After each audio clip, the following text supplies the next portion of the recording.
बिहार में फिर भी देखा गया है, कल फिर से प्रदर्शन हुआ है जो छात्रों के साथ हुआ था। क्या कहेंगे, ये बार बार सवाल उठ रहा है कि हथियार का प्रयोग कैसे हुआ?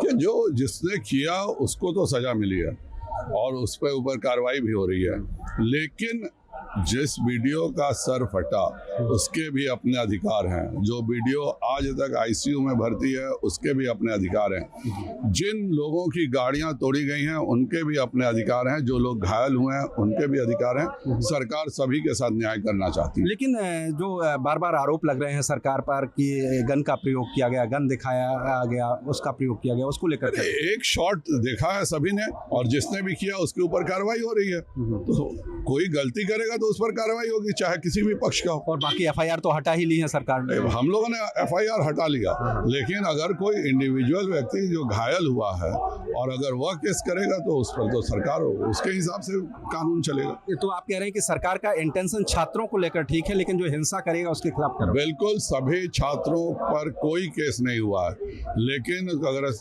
कोई लोग जो एजेंडा चलाते हैं, जिनका था कि इस छात्र के नाम पर हम आंदोलन कर लेंगे, हम लाठी चलाएंगे, हम पत्थर फेंकेंगे और हम पर कुछ नहीं होगा, तो सरकार छात्रों में और गुंडों में फर्क करना अच्छे से जानती है। यानी इंडिविजुअल अगर कोई क्राइम करेगा तो एक्शन होगा, आप ये कहें? ठीक है, सरकार ने तो अपने तरफ से केस विड्रॉ कर लिया है, लेकिन जो घायल हुआ अगर वह केस करता है तो सरकार को भी अब पावर नहीं है कि उसके केस को विड्रॉ कर सके। बहुत धन्यवाद। तो देखिए, ये हैं बीजेपी सांसद बिहार से जो कह रहे हैं कि अगर इंडिविजुअल किसी ने क्राइम किया है तो और उसके खिलाफ कोई इंडिविजुअल केस करता है तो ये विड्रॉ करने का सरकार को भी अधिकार नहीं है, उस मामले में कार्रवाई होगी। क्योंकि जो है बिहार सरकार को इस मामले में घेरा जा रहा था कि हथियार का प्रयोग किया गया, लेकिन ये कह रहे हैं कि जैसे जो वीडियो घायल हुआ उसके खिलाफ भी हिंसा का प्रयोग हुआ और अगर हिंसा हुई है और इंडिविजुअल कोई एफआईआर कराता है तो उस मामले में एक्शन होगा। बाकी सब स्टूडेंट्स के खिलाफ तो एफआईआर पहले ही वापस लेने का आदेश दे दिया गया है बिहार सरकार की तरफ से।